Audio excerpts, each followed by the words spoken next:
Hi, this is Liz Stockenborg. I am going to do a brief presentation on eBird 101. This was originally presented by Mike Brady to the Brownwood Birders last year.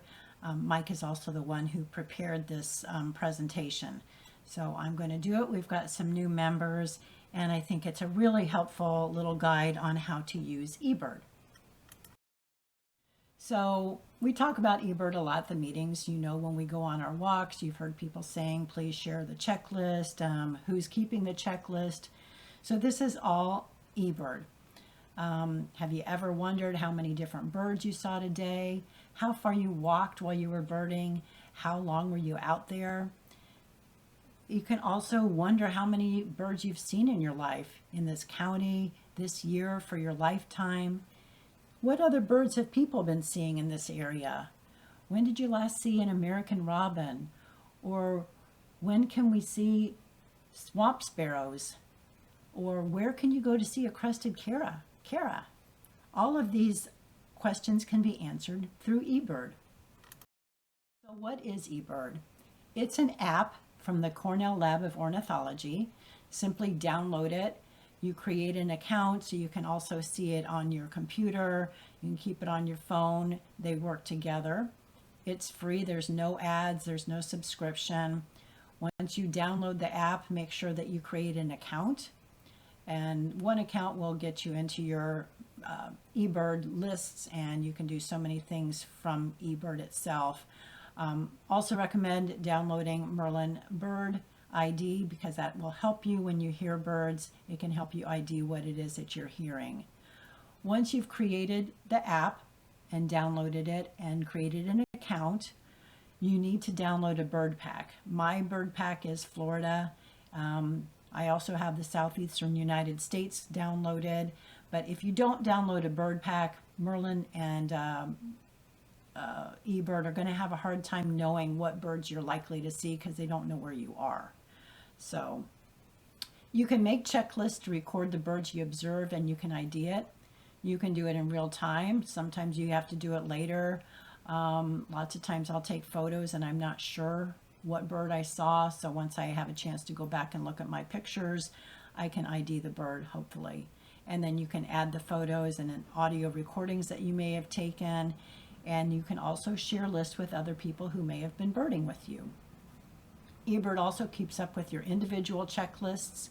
It keeps up with your audio and photos that you may have uploaded. And it keeps track of your life lists. It can do it by the year, by your lifetime. It can do it by the county, by your country, how many birds you've seen in the world. It keeps track of all of that for you at an easy click of the button. So let's assume you've downloaded your app. If you haven't done it, I would suggest that you pause, go ahead and download go ahead and get your app, your eBird app.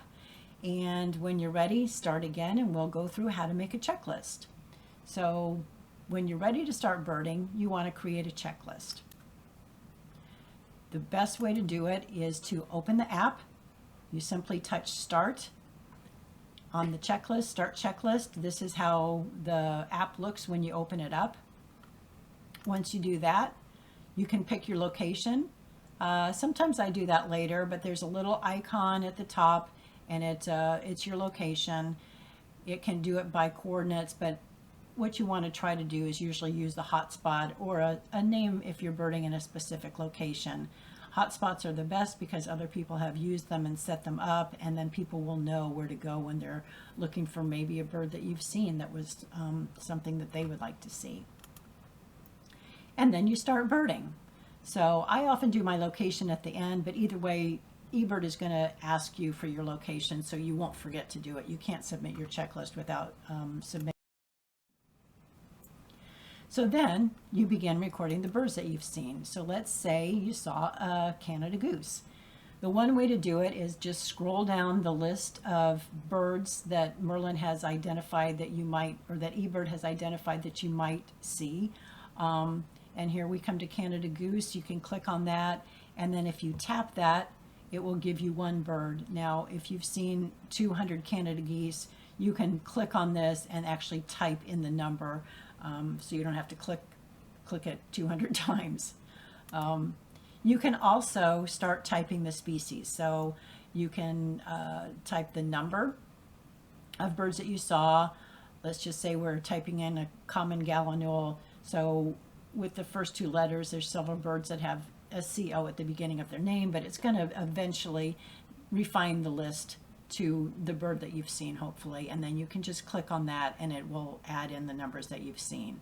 And if you saw two common gallinule and then you saw two more, it will actually add it in for you. So you can either tap for two more on the common gallinule, or you can type it in again to common gallinule, and it will add those two to the two you've already seen. Another way to do it for maybe more experienced birders is to use the 4-letter code, and eBird will pick up which bird that you are seeing. And again, you put in the number first, then the 4-letter code, and it will come up with the bird. So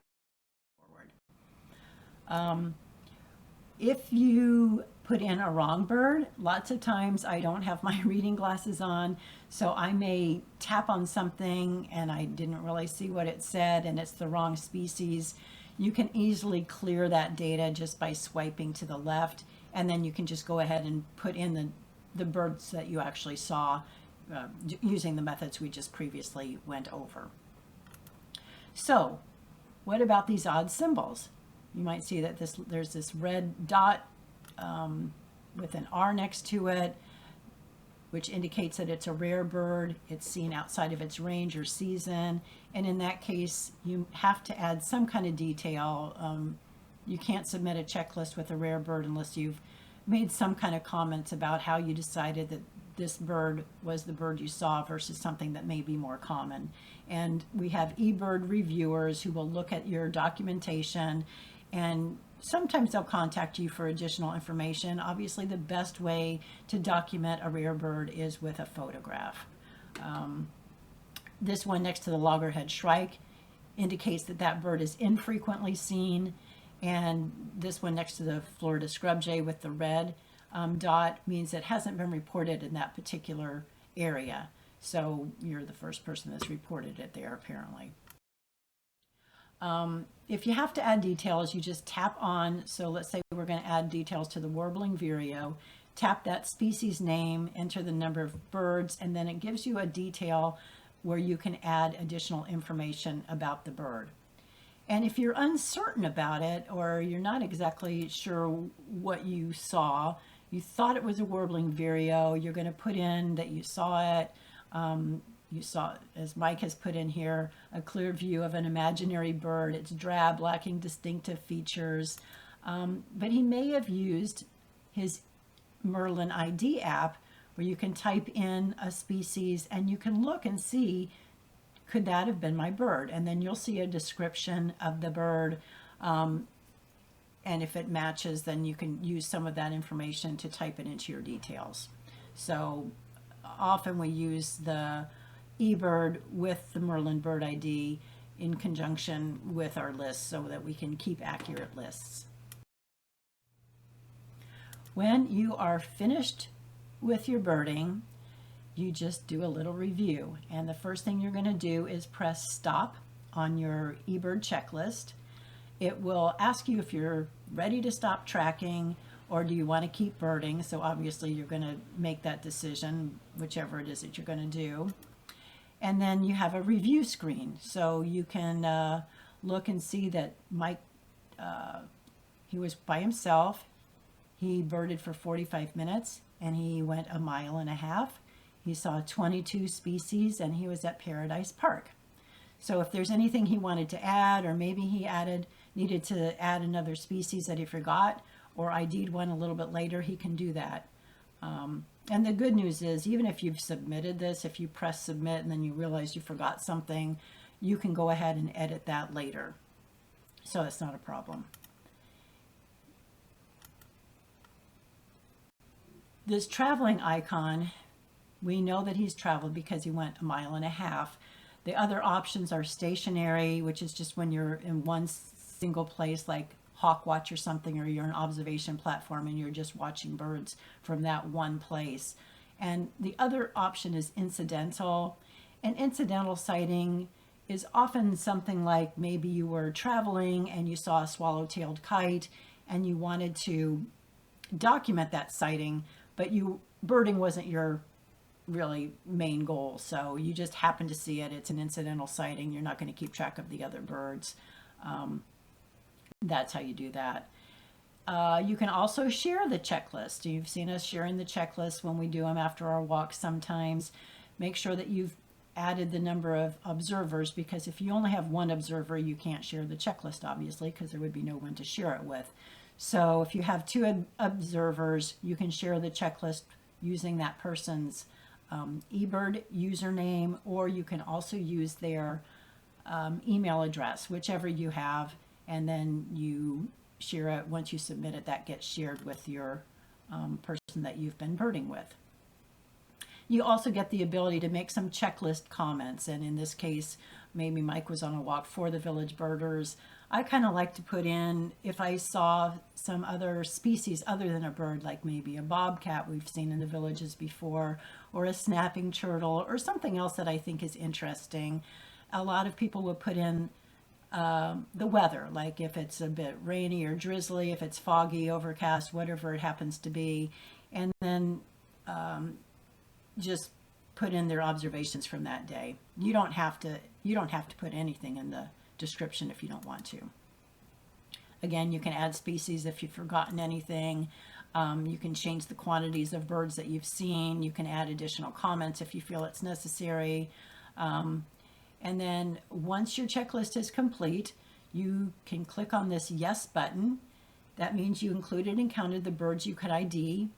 It's rare to check no, because if there are birds that you didn't ID, that doesn't mean you didn't have a complete checklist. It just means there were some birds out there that you were unable to ID. No is for special cases when you're excluding certain species, or it's just an incidental list like we talked about before.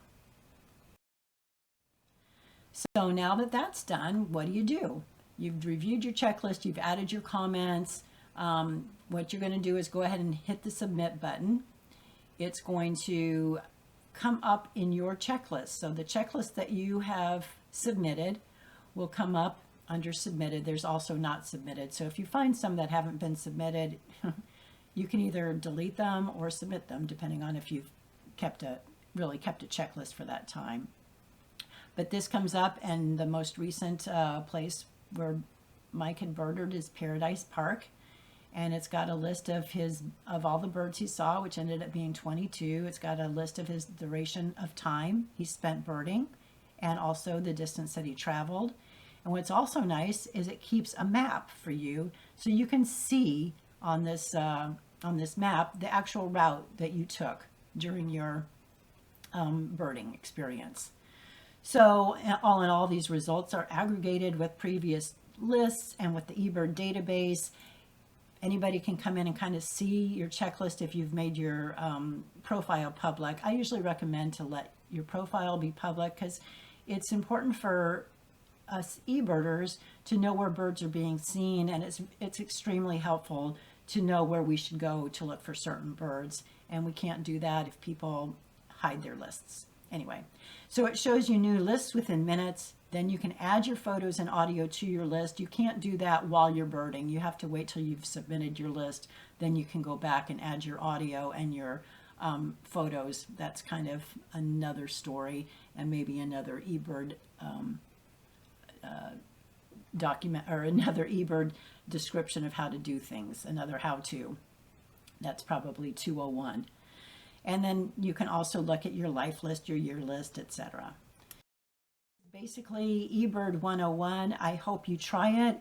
It's super simple. The easiest way is to just go ahead and download that app and get out there and create a checklist. The more you do it, the easier it becomes, and it's a super fun way to keep track of your birds and to keep track of the species that you've seen.